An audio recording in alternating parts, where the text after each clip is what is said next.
got the graph of g of x, and we want the graph of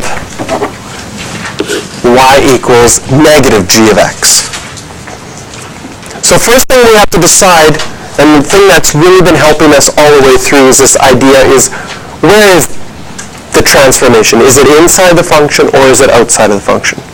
So the fact that this one is outside of the function, that tells us we need to multiply our y values by a negative 1.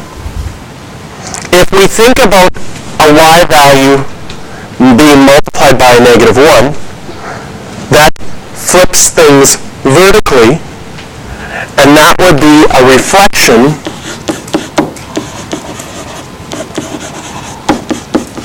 over the x-axis. Every time you're dealing with a reflection, I want you to think of these three aspects of it. What does the equation look like in function notation? What value is getting multiplied? And what kind of reflection is it? So now I can take some key points. Those look like key points because it's where it switches directions. Maybe I also use my y-intercept and say to myself, if I reflect those over the x-axis, or if I think of this as the point 3, and apparently that's 3, 2. Be careful with the scales sometimes. It's not 3, 1. If I take that and I multiply my y-coordinate by a negative 1, I'm going to get 3, negative 2. Does that point look like a reflection over the x-axis? Yes, it does. What about 1, 6? That will go down to 1, negative 6. What about my intercept? 0, 2. That will get reflected to 0, negative 2. If I play connect the dots,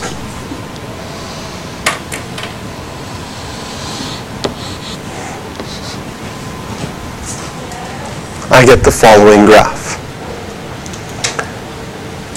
If you were asked on an exam to draw this reflection, there's another key point that they're looking for. And it's the point where both of these graphs cross. Where does that happen?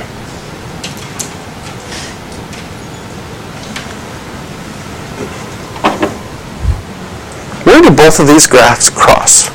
Or where should both of these graphs cross? Because maybe mine's off a little bit. Yes, Terry?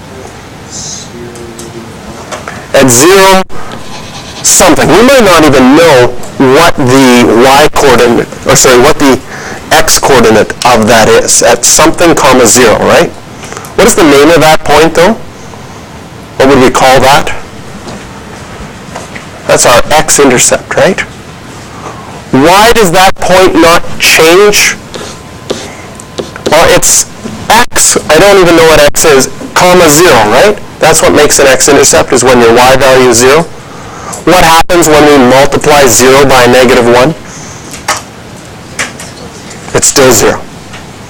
So sometimes they're looking, do you have that point in particular? Again, domain and range of each function. Again, color coding things here. This time I'll use set notation. So we know in our textbook when things hit the end of the graph, there should be arrowheads on the end. So in this case, it gets wider forever. Our domain would be everything, and our range would be everything. And even after the reflection,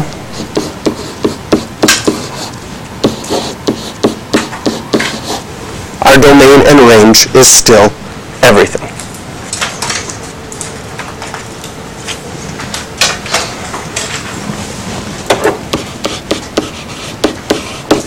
So I'll give you a little bit of time now to work on the examples from this example and from example 1.